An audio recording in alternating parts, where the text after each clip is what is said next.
महाराष्ट्रामध्ये गणेशोत्सवाची लगबग सुरू असताना एबीपी माझा आज घडवणार आहे देशातल्या सर्वात अद्भुत गणपतीची सफर।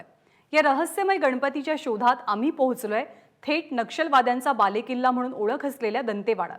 टेलिव्हिजनच्या इतिहासात पहिल्यांदाच हा गणपती आणि त्याची सगळी रहस्यमय कथा, ऐतिहासिक संदर्भ आज आपण बघणार आहोत।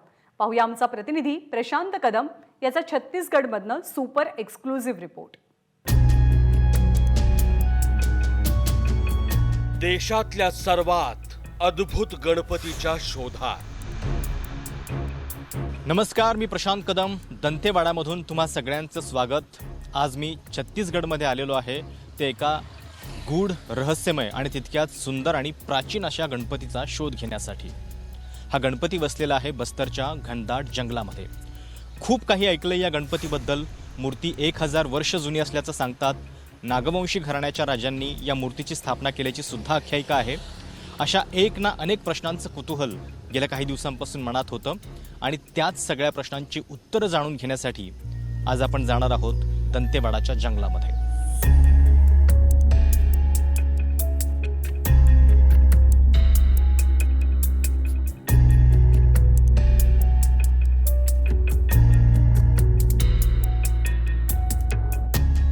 दंतेवाडा, घनदाट जंगल, उंचच उंच डोंगर आणि नक्षलवाद्यांचा बालेकिल्ला। पण केवळ हीच या भूमीची ओळख नाहीये, तर त्याची आणखी एक ओळख आहे। ती म्हणजे मा दंतेश्वरीच्या या भूमीत वसलेलं आहे गणपतीचं एक अद्भुत आणि रहस्यमय ठिकाण। दंतेवाडापासून साधारणपणे 13 किलोमीटर अंतरावर फरसपाल नावाचं गाव आहे। तिथून आपली शोध मोहीम सुरू होती।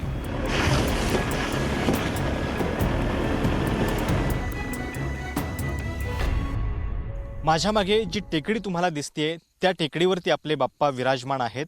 त्यांच्यापर्यंत पोहोचण्यासाठी आपल्याला आधी 5 किलोमीटर लांबीचा ट्रेक पूर्ण करावा लागणार आहे।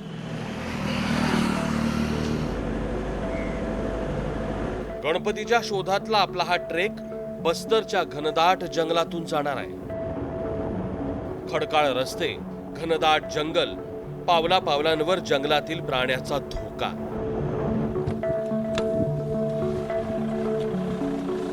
त्यामुळे या प्रवासात इथल्या गुगलची साथ लागतेच। इथलं गुगल म्हणजे जीत आर्य। चांगल्या पगाराची नोकरी सोडून स्थानिक पर्यटन उद्योगात रमलेला हा तरुण आहे। ढोलकल गणेश या ट्रेकवरती माझ्यासोबत आहे जीत आर्य, ज्यानं अनएक्सप्लोर्ड बस्तर की शुरुआत केलेली होती। जीत, आप तो हमारे लिए बस्तर के गूगल जैसे हो, क्योंकि इस पूरे ट्रेक में आपकी हमें बहुत मदद पड़ेगी। ये शुरुआत जो है इसकी कब हुई थी? आप भी कई सालों से चला रहे हैं इसको। जी देखिए, ये 2012 में हेमंत जी थे और बप्पी राय जी थे, दो जर्नलिस्ट यहाँ पे पहुँचे थे और उन्होंने ये जगह को पहली बार दुनिया को दिखाया। और दुनिया को दिखाने के बाद उनके पिक्चर्स काफ़ी वायरल हुए और 2015 में हम आए और 2016 में ऑफिशियली एडमिनिस्ट्रेशन के साथ मिलके, बस्तर जिले के एडमिनिस्ट्रेशन एंड दंतेवाड़ा जिले के एडमिनिस्ट्रेशन के साथ में मिलके ऑफिशियली ये ट्रैक 2016 से लॉन्च किया था।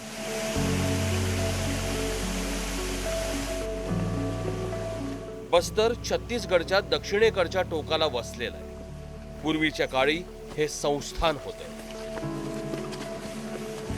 मध्य प्रदेश पासून छत्तीसगड वेगळं होईपर्यंत हा एकच जिल्हा इतका मोठा होता की त्याचं आकारमान केरळ सारख्या राज्याहूनही मोठं होतं। मात्र आता बस्तरचं विभाजन होऊन 4-5 नवे जिल्हे तयार झाले। हा संपूर्ण ट्रेक जो आहे तो पूर्णपणे नक्षलग्रस्त प्रभावाखालच्या बस्तर भागातला आहे आणि त्यामुळे ट्रेकिंग करताना काही बेसिक गोष्टींची काळजी करावी लागते। एकतर ट्रेकिंगची सुरुवात खूप सकाळी करावी लागते। आम्ही 7 वाजता निघालोय सकाळी, जेणेकरून सूर्यास्ताच्या आधी तुम्ही हा ट्रेक संपून परत याल। आणि शेजारी फरसपाल नावाचं गाव आहे, ते फरसपाल हे नाव का पडलं ह्याची सुद्धा एक वेगळी इंटरेस्टिंग स्टोरी आहे।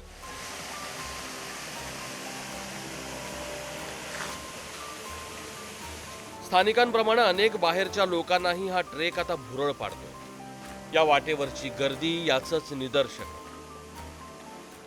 सुट्टीचा विकेंडचा दिवस आहे, त्यामुळं इतरसुद्धा काही पर्यटक म्हणा किंवा भाविक आपल्याला या ट्रेकमध्ये दिसत आहेत, जे समोरून येत आहेत. गणपति बाप्पा, कहाँ से आए हैं आप लोग? कोंडागांव से. अच्छा, कब सुना था इस ट्रेक के बारे में? सर इसके बारे में सुना तो बचपन से ही था, अच्छा. घर वाले से ही सुना था. बट क्या है सर, कभी टाइम नहीं मिल पाया इस बारे. मन तो बहुत था कि यहाँ पर आके दर्शन करें गणेश जी का, लेकिन क्या टाइम ना होने के कारण हमें आ नहीं पा रहे थे. पहली बार आए थे, दोस्तों से पता चला कि बहुत अच्छा जगह है, बहुत भव्य नज़ारा है यहाँ पे. तो सोचे कि चलो आज जाना ही है.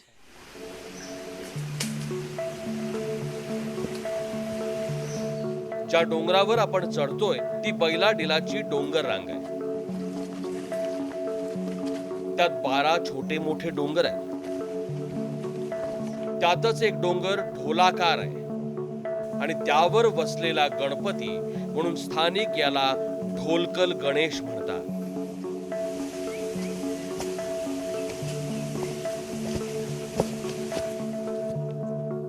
ढोलकल गणपतीच्या शोधामध्ये आम्ही एक खडतर ट्रेक करत निघालेलो आहोत आणि त्याच्यामध्ये हे थोडंसं विश्रांतीचं ठिकाण आहे. निसर्गानंच निर्माण केलेला हा झोपाळा आहे, ज्याच्यावरती बसून आपण जीतला जरा इथल्या ऐतिहासिक संदर्भांबद्दल विचारणार आहोत. जीत, इस गणपति की जो कहानी है उसमें जो फरसपाल गांव है जहाँ से हमने शुरुआत की थी उसका भी कुछ रेफरेंस है, क्या कहानी है ये?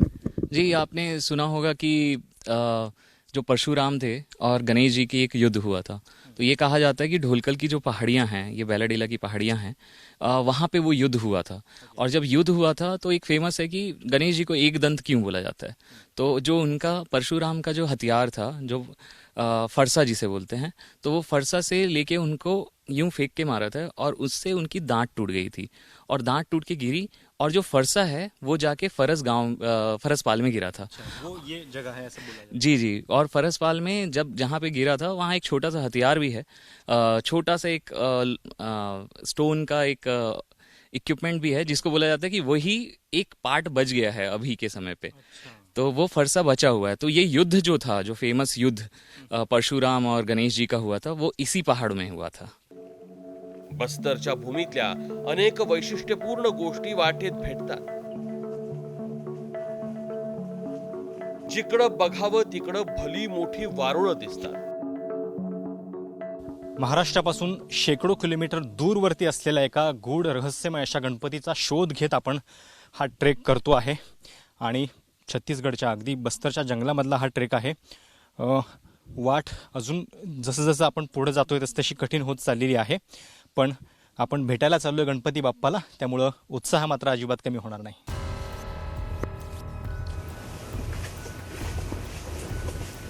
पायथ्याला सुरुवात केली की अगदी वर येईपर्यंत कुठंच सूर्यदर्शन होत नाही.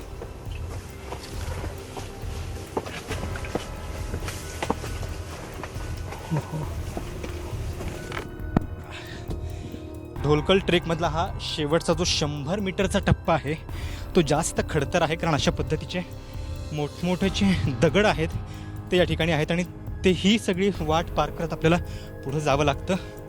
कुठल्याही अद्भुत ठिकाणी पोहोचायचं म्हटलं की हा खडतर प्रवास आपल्याला करावाच लागतो आणि ढोलकल काही त्याला अपवाद नाही आहे. शेवटी ही चढण अधिक तीव्र होत जाते आणि तुमची खरी परीक्षा सुरू होते. पण एकदा का उंची गाठली की थंडगार वाऱ्यांनी तुमचं स्वागत होतं ते सर्वात अद्भुत ठिकाणी. हा एक शेवटचा टप्पा आहे साधारण 100 मीटरचा, ज्याच्यामध्ये तुम्हाला अशा पद्धतीनं अवघड चढण पार करावी लागते. मोठमोठे दगड आहेत आणि ते पार केल्यानंतर तुम्ही एक असं अद्भुत दृश्य पाहता. पाठीमागे हे बस्तरचं जंगल दिसतं आहे. सूर्या टेम्पलसुद्धा या ठिकाणी आहे. 5 राज्यांची बॉर्डर आहे आणि या पॉईंटला आल्यानंतर तुम्हाला पहिलं दर्शन होतं गणपतीचं, ज्याला आपण बस्तरचा राजा म्हणू शकतो.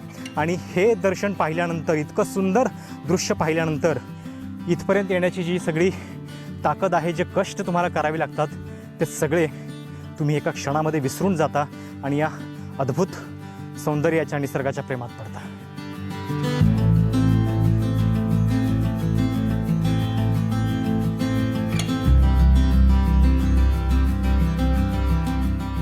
महाराष्ट्रात, देशात आजवर अनेक गणपती मंदिरं तुम्ही पाहिली असतील, पण बस्तरच्या घनदाट जंगलात एका छोट्या डोंगरावर बसलेला असा गणपती फक्त बस्तरमध्येच पाहायला मिळेल.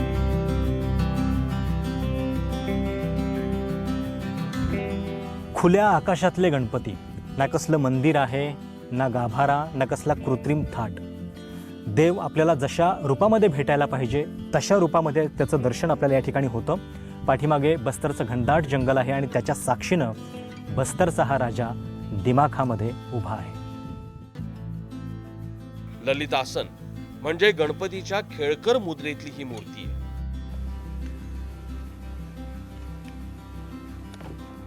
डोंगर चढल्यानंतर या मूर्तीपर्यंत पोहोचायला पुन्हा थोडंसं खाली उतरावं लागतं.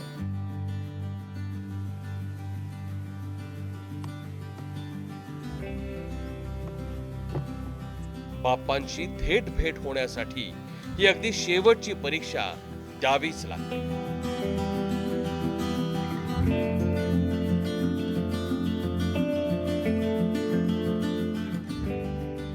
एक 1000 वर्ष जुनी ही मूर्ती असल्याचं सांगितलं जातं आणि पूर्णपणे दगडी मूर्ती आहे.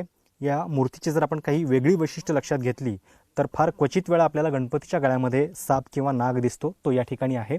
आणि त्यामुळं नागवंशी घराण्याचे जे राजे बस्तरमध्ये होते त्यांनी ही मूर्ती स्थापन केल्याचं सुद्धा सांगितलं जातं. एकदंती असं म्हटलं जातं, त्याची सुद्धा निशाणी आपल्याला या ठिकाणी दिसते. चहू बाजूनी नजर जाईल तिथपर्यंत डोंगरच डोंगर. जंगल इतकं दाट की कुठल्या गावचं निशाणही आजूबाजूला दिसत नाही. ज्या वाटेनं आपण डोंगर चढलो तीही वरून दिसत नाही.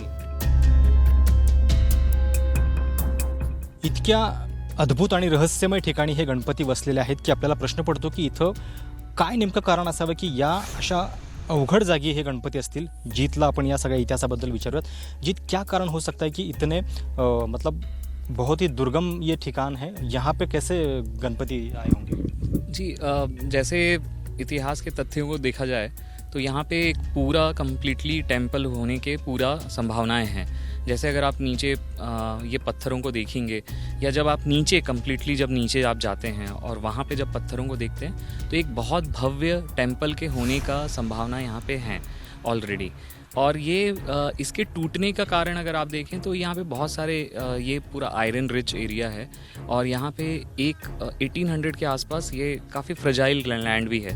तो 1800 के आसपास यहाँ पे एक अर्थक्वेक के आने की बात कही जाती है और उसकी वजह से शायद ये टेम्पल धराशायी होकर गिरा होगा.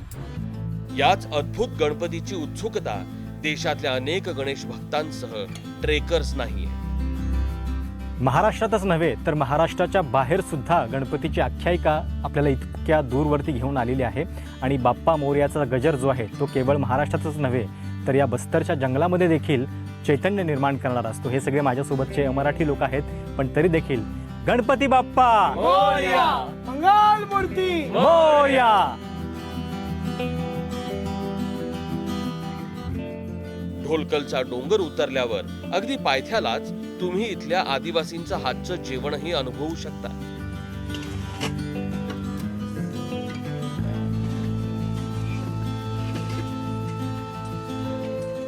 ज्या बस्तरच्या जंगलामध्ये हा गणपती बसलेला आहे तिथूनच महाराष्ट्र आणि आंध्र प्रदेशची सीमा सुद्धा जवळ आहे.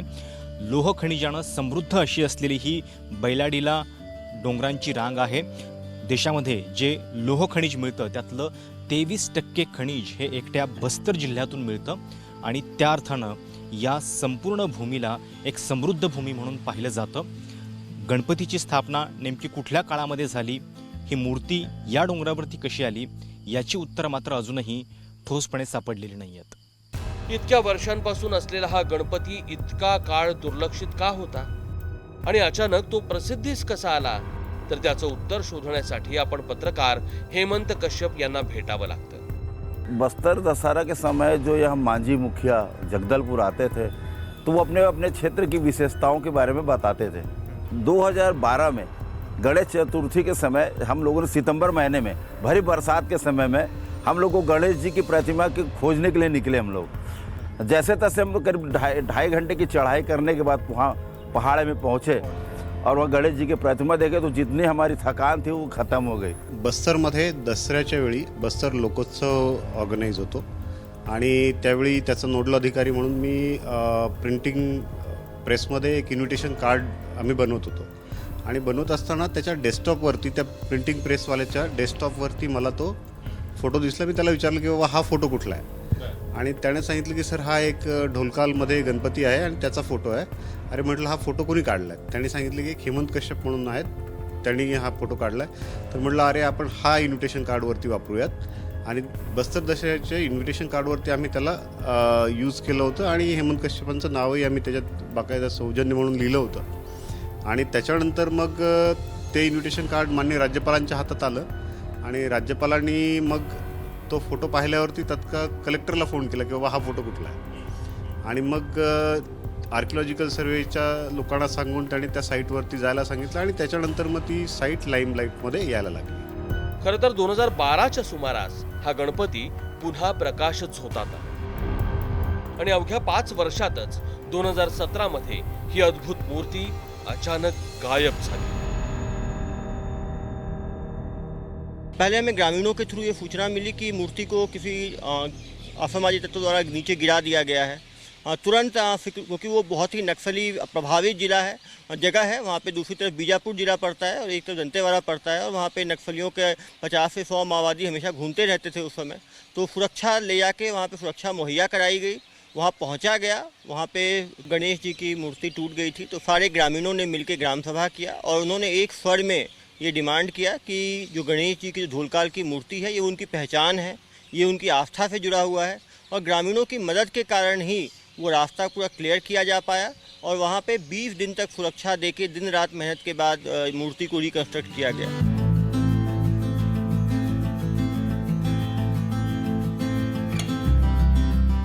दंतेवाड्याच्या पासून अगदी 30 किलोमीटर अंतरावरती हे बारासूर नावाचं ठिकाण आहे, बारसूर नावाचं, ज्या ठिकाणी ही जुळ्या गणपतींची अत्यंत ऐतिहासिक आणि आकर्षक अशा पद्धतीची ही मूर्ती आहे, ज्याचं पुरातत्वदृष्ट्या स्थान जे आहे ते खूप मोलाचं आहे. एकाच दगडामध्ये या दोनही मूर्ती बनलेल्या आहेत.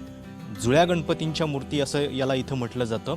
जवळपास 800-900 वर्षांपूर्वी ही मूर्ती या ठिकाणी बनवली गेलेली होती अशी आख्यायिका आहे. बाणासूर ज्या बाणासुराच्या नावावरून हे बारसूरचं नाव पडलं, त्या बाणासुरानं या मूर्तीची स्थापना केल्याचं म्हटलं जातं. इथं अलंकृत नदी आहे आणि श्रावण महिन्यामध्ये इथे अनेक भाविक या ठिकाणी येत असतात. छत्तीसगडच्या या भूमीचं महाराष्ट्राशीही वेगळं नातं आहे. त्याचीच कहाणी डॉक्टर अय्याज तांबोळी यांनी सांगितली आहे. महाराष्ट्राचे अय्याज तांबोळी 2009 साली इथं आले आणि आता इथलेच झाले. सुरुवातीला तर जेव्हा आलो तेव्हा इथे गणेशोत्सव होत असेल अशी काही साधारणतः असं वाटत नव्हतं. पण छत्तीसगडमध्ये बऱ्यापैकी भोसल्यांच्या काळापासून गणेशोत्सवाची परंपरा आहे आणि हल्लीच्या काळी आता ग्लोबलायझेशनमुळे सगळीकडेच गणेशोत्सव होतो. पण बारसूरमध्ये गेलात तर बारसूरमध्ये सुद्धा गणपतीचं खूप सुंदर मंदिर आहे आणि इथे जी हलबी भाषा बोलली जाते त्या हलबी भाषेवरती पण मराठीचा खूप चांगला प्रभाव किंवा हे दोघांचं मिश्रण आहे असं जाणवेल. म्हणजे आता तुम्ही हलबीमध्ये जर एखाद्याला विचारलं की तुझं नाव काय, हे तुझं नाव काय ते तुझं नाव काय असं विचारतात. आणि एखादी गोष्ट सांगा असं म्हणलं तर गोट सांग हे होतं. म्हणजे भाषेवरती पण मराठीचा बऱ्यापैकी प्रभाव आहे. आणि हा जो बस्तर आणि गडचिरोली याच्यामध्ये बऱ्याचपैकी साम्य आहे ते इथं आपल्याला जाणवतं. नक्षलवादाच्या सावटातून बस्तर हळूहळू सावरतंय आणि त्यामुळे गणपतीच्या निमित्तानं इथे आलात तरी बस्तरची अनेक गुपितही प्रवासात तुम्हाला थक्क करून टाकतात.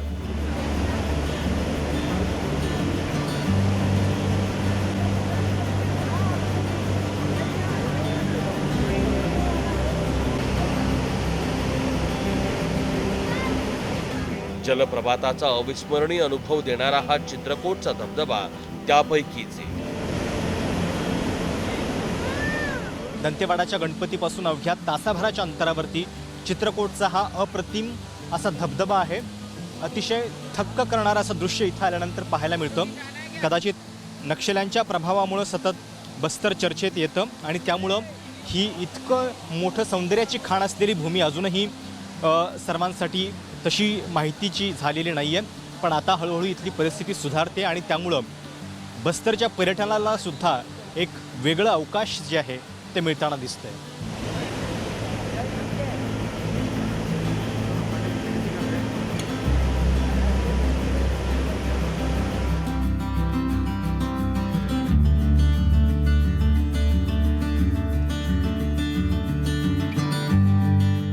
महाराष्ट्राच्या बाहेरही गणपतीची आख्यायिका कशी दूरवर पोहोचलेली आहे हे दंतेवाडाच्या गणपतीच्या रूपानं आपल्याला पाहायला मिळतं. रायपूरपासून दंतेवाडा हे साधारणपणे 350 किलोमीटरचं अंतर, 8 ते 9 तासांचा प्रवास आहे.